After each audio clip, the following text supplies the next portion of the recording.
Video kali ini menjawab komentar penonton video saya yang sebelumnya tentang bantahan untuk Ajir Ubaidillah. Di sini ada yang komentar seperti ini. Onani tidak membatalkan puasa.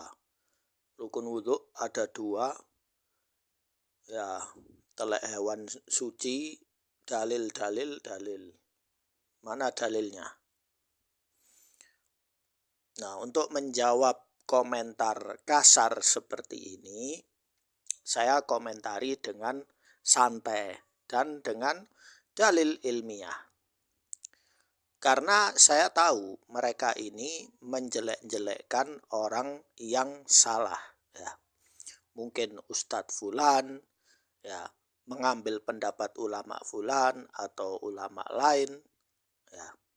Kemudian kalaupun pendapat itu salah, mereka mencelanya secara terus-menerus ya. Sebenarnya ini cerita lama karena saya membahas tentang pengambilan dalil yang lemah. Kemudian dia dengan penuh emosi berkomentar seperti ini. Supaya tidak ada yang komen. Nah, sekarang topik yang pertama yaitu menjawab dia yang bilang bahwa onani atau masturbasi tidak membatalkan puasa. Klaim ini bertentangan dengan pandangan umum ulama dan mazhab-mazhab yang disebutkan dalam sumber. Jadi sumber ini sudah saya kumpulkan, lalu saya terjemahkan ke dalam bahasa Indonesia supaya kalian supaya video saya tidak terlalu lama ya. Nah, pendapat yang umum melakukan masturbasi yang menyebabkan keluarnya sperma ya, membatalkan puasa. Yaitu pendapatnya mazhab Syafi'i ya. Jika mani keluar karena masturbasi istimna, maka puasa seseorang batal. Kemudian sumber-sumber Syafi'i menegaskan bahwa menahan diri dari masturbasi yaitu mengeluarkan mani tanpa jima yang diharamkan baik dengan tangan sendiri atau tangan istri atau budak perempuannya ya, milkul yamin ya, adalah wajib saat berpuasa ya. Jadi dilarang itu ya, tidak boleh ya. Dan jika seorang melakukannya puasanya batal ya, harus mengqadha puasanya ya. Ini dianggap sebagai pengeluaran yang disengaja melalui tindakan yang mengandung syahwat serupa dengan jima ya, tetapi bukan jima ya, tapi aktivitas di luar itu. Kemudian mazhab yang kedua yaitu Maliki, pendapat mereka jika seorang dengan sengaja melakukan tindakan syahwat seperti sentuhan langsung, mubasyarah atau ciuman, qublah hingga menyebabkan keluarnya mani, maka dia wajib mengqadha puasanya dan membayar kafarah. Ini pendapat Maliki, harus puasa dan membayar denda ya. Menurut pendapat yang masyhur ya, ini menunjukkan bahwa mengeluarkan yang disengaja walaupun bukan melalui jima ya, bersetubuh langsung membatalkan puasa dan dikenai hukuman, 2 hukuman tadi. Yang berikutnya, jika pengeluaran mani terjadi tanpa disengaja secara terus-menerus, misalnya pandangan ya, hanya qadha yang wajib. Namun jika dilakukan secara terus-menerus hingga keluar mani, maka qadha dan kafarah keduanya wajib ya. Kemudian yang ketiga yaitu mazhab Hanafi. Mazhab Hanafi ini sepertinya agak beda ya. Mereka lebih ringan ya, lebih ringan.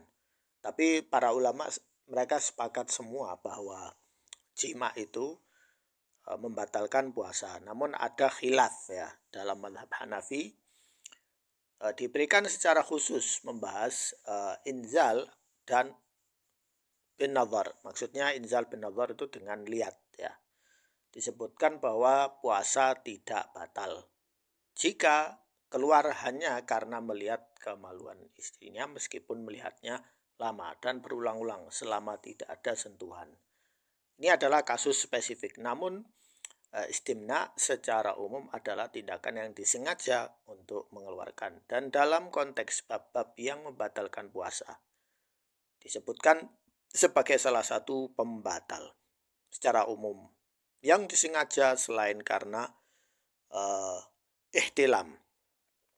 Kalau mimpi basah tidak membatalkan puasa. Ya. Kemudian yang terakhir mazhab Hambali, jika seseorang mengulang-ulang pandangannya hingga keluar mani maka puasa batal.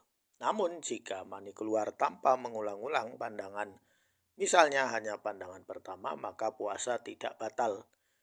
Ini menunjukkan bahwa tindakan disengaja yang berulang dan menyebabkan keluarnya mani dapat membatalkan puasa. Jadi kesimpulannya adalah berdasarkan madhab-madhab yang disebutkan, onani yang menyebabkan keluarnya mani membatalkan puasa. Oleh karena itu, klaim komentator tersebut adalah tidak benar. Ya. Jadi ini sudah saya jawab supaya tidak ada pro kontra lagi atau jadi bahan ejekan. Ya. Yang berikutnya yaitu rukun wudhu ada 2. Yang bilang rukun wudhu ada 2 itu salah. Ya. Jumlah rukun wudhu disebutkan ada 6. Ya. Pertama, membasuh seluruh wajah termasuk berkumur dan menghirup air ke hidung. Kedua, membasuh kedua tangan hingga siku. Ketiga, mengusap sebagian kepala. 4, membasuh kedua kaki hingga mata kaki. 5, tertib berurutan dalam membasuh anggota wudhu. Ya. Kemudian yang keenam muawalah, berkesinambungan, yaitu membasuh anggota wudhu tanpa jeda waktu yang lama di antaranya. Ya ini namun masalahnya mungkin ada ustadz yang bilang rukun wudhu itu ada 2. Dia membedakan antara rukun dengan wajib. Ya, padahal rukun dan wajib itu ya sama, ya, nggak jauh beda. Ada yang bilang rukun itu 2, sisanya adalah wajib. Ada yang bilang semua rukun. Nah, namun orang yang nggak nyantol, ya, dia memfitnah. Ya.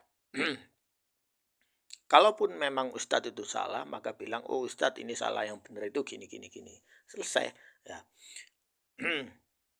Kemudian dalil adalah firman Allah dalam Al-Quran surat Al-Ma'idah ayat 6. Wahai orang-orang yang beriman, apabila kamu hendak melaksanakan sholat, maka basuhlah wajahmu dan tanganmu sampai ke siku, dan usaplah kepalamu, dan basuhlah kakimu sampai kedua mata kaki. Ayat ini menjadi dasar bagi 6 rukun pertama. Sedangkan tertib dan muawalah disimpulkan dari praktek Nabi Muhammad alaihissalam.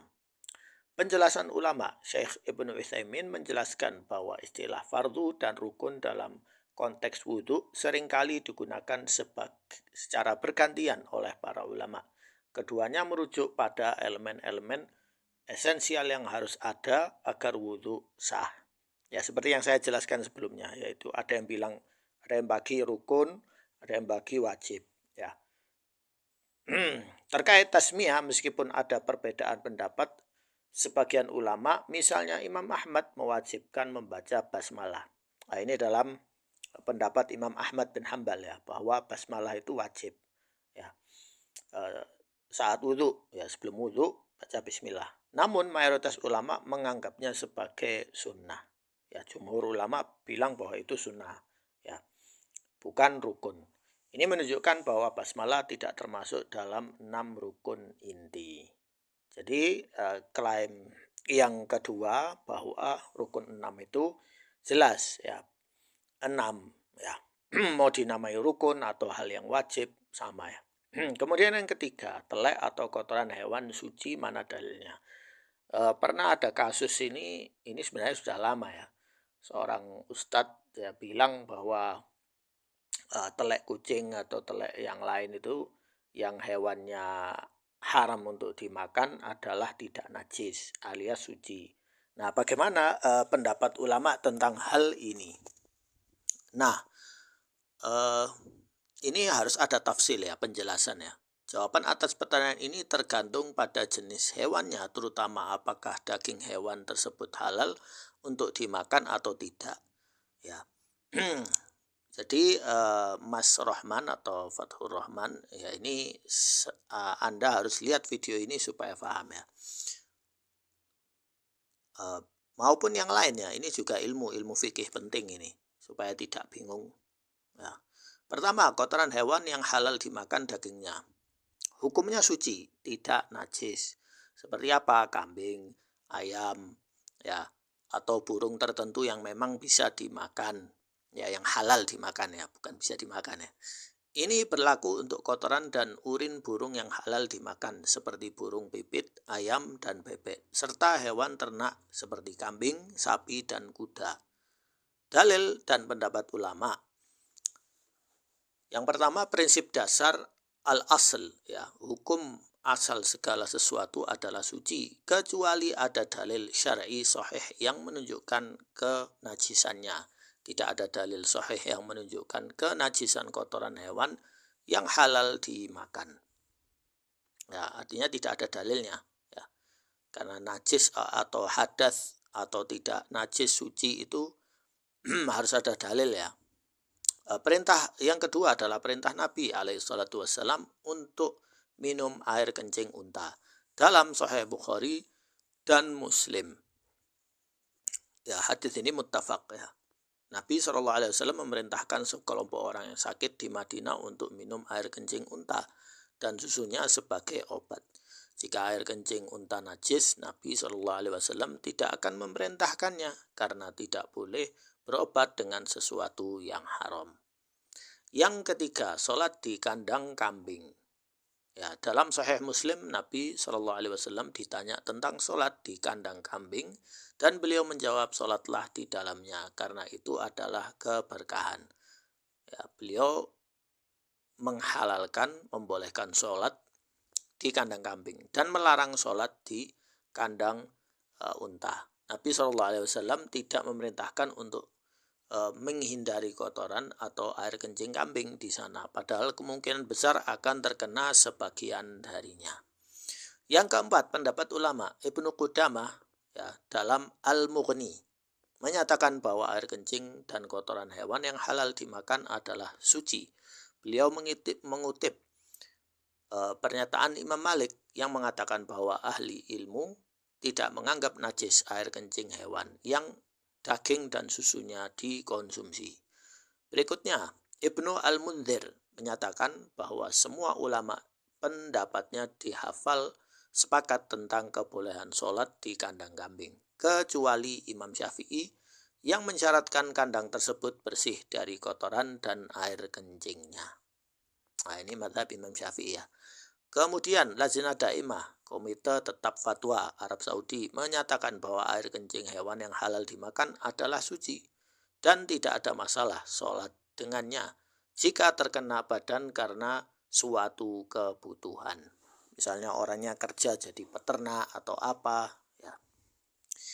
Implikasi jika kotoran burung atau hewan yang halal dimakan mengenai pakaian, badan, atau karpet, tidak wajib mencucinya dan boleh sholat dengan pakaian atau di atas karpet tersebut. Namun disarankan untuk membersihkannya karena orang umumnya merasa jijik. Ya. Jadi disarankan untuk membersihkan. Semua orang sudah paham ya, pasti membersihkan tempat sholat. Kemudian kotoran hewan yang tidak halal dimakan dagingnya. Ini yang pertama yang tadi tentang yang halal ya. Ya, jadi ada khilaf mu'tabar di kalangan ulama. Nah, ini yang haram ya, yang haram dimakan dagingnya. Hukumnya umumnya dianggap najis, tetapi ada perbedaan pendapat. Nah, secara umum najis, tapi ada perbedaan pendapat di kalangan ulama, terutama untuk hewan yang sulit dihindari. Ini ada pengecualian. Contoh, burung yang tidak halal dimakan adalah burung pemangsa seperti elang, ya, garuda, burung hantu, ya. Kotorannya dianggap najis tanpa perselisihan di antara ulama. Perbedaan pendapat untuk hewan lain, misalnya kucing, keledai, dan bagel. Ya, bagel itu kuda yang kecil itu. Mayoritas ulama sebagian besar ahli ilmu berpendapat bahwa kotoran dan urin hewan yang tidak halal dimakan adalah najis. Jadi jumhur ulama bilang eh, hewan yang haram dimakan itu najis. Pandangan lain minoritas, ya, sebagian ulama lain itu fi khilaf, ya. Jadi tidak ada ijma di sini, tapi ada khilaf. Itu khilaf mu'tabar. Imam Bukhari cenderung memilih pendapat bahwa air kencing hewan yang tidak halal dimakan tidak najis, kecuali air kencing manusia yang disepakati kenajisannya. Jadi semua ulama ijma sepakat bahwa eh, najisnya kotoran manusia berupa urin atau teleknya, ya. Itu kalau bahasa Jawanya. Kemudian Al-Sya'bi, Sya'bi dan Ibnu Ulayyah dan Dawud juga tidak menganggap najis air kencing hewan yang tidak halal dimakan. Asy-Syaukani, ya, beliau seorang pengarang kitab Nailul Autar, ya, ulama dari Yaman, juga cenderung membatasi kenajisan pada air kencing dan kotoran manusia serta kotoran keledai. Jadi beliau memilih pendapat yang ini, ya, pendapat yang tidak secara umum, ya, bukan jumhur. Kemudian dalil pandangan ini, mereka punya dalil. Dalilnya apa? Kisah anjing di masjid. Ya, Ibnu Umar berkata bahwa anjing-anjing buang air kecil dan berkeliaran di masjid, maksudnya Masjid Nabawi, ya, pada zaman Rasulullah Shallallahu Alaihi Wasallam, dan para sahabat tidak membersihkannya dengan air.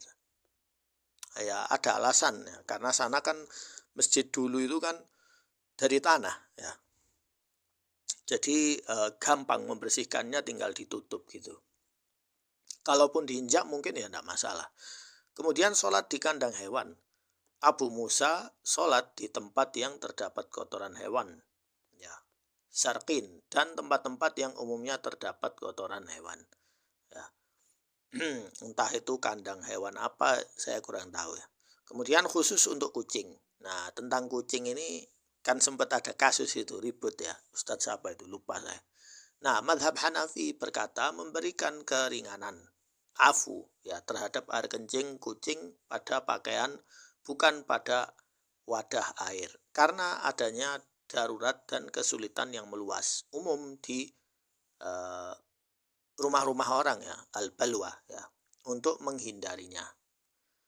Ya, sebagian kasus itu ada kucing kadang-kadang kalau saya buka pintu rumah itu dia ngelus-ngelus pintu rumah, kemudian dia menyemprotkan air kencingnya di pintunya. Ya. Kalau itu memang secara zahirian najis, harusnya saya bersihkan. Tetapi ternyata air kencingnya kucing itu tidak mengandung aroma, istilahnya apa ya, pesing, ya. Jadi beda, ya. Ini pendapatnya saya anggap benar, ya, tidak salah. Sedangkan mazhab Maliki, jika daging kucing dianggap halal dimakan, meskipun ini bukan pendapat masyhur, ya, maka air kencingnya tidak najis menurut mereka. Jadi maksudnya jika kucing itu dianggap halal maka tidak najis, ya, menurut mereka. Namun jika dagingnya haram, pendapat masyhur, maka air kencingnya najis, ya.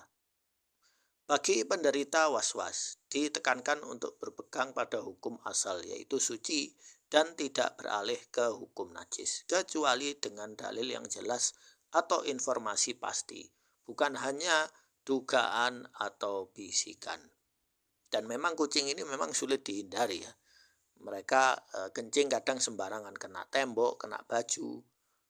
Namun yang saya lihat rata-rata air kencingnya kucing itu sering cepat menguap, ya, lebih cenderung menguap, ya. Kesimpulan, Klaim telek dan kotoran hewan suci mana dalilnya adalah pertanyaan yang valid dan jawabannya bersifat rinci. Kotoran hewan yang halal dimakan dagingnya adalah suci dengan dalil-dalil kuat dan sunnah Nabi, pandangan mayoritas ulama.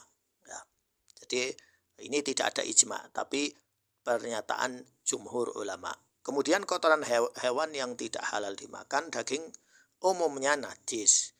Tetapi terdapat perbedaan pendapat yang signifikan di kalangan ulama, dengan beberapa ulama menganggapnya suci atau dimaafkan, terutama untuk hewan yang sulit dihindari. Ya, seperti kucing. Ya, jadi ini jawaban saya untuk Mas Fathur Rahman. Semoga jelas. Nanti kalau Anda masih belum paham, Anda nanti bisa buka kitab Nailul Autor karya Asy-Syaukani, kemudian kitab Bulughul Maram tentang toharoh, ya, bab toharoh, dan kitab-kitab fikih yang lain. Di situ ada ada hal-hal yang memang sifatnya ijma, disepakati para ulama. Kemudian ada hal-hal yang memang para ulama itu berbeda pendapat di situ. Dan mereka alhamdulillah tidak ribut tentang ini. Ya, sekian, semoga bermanfaat.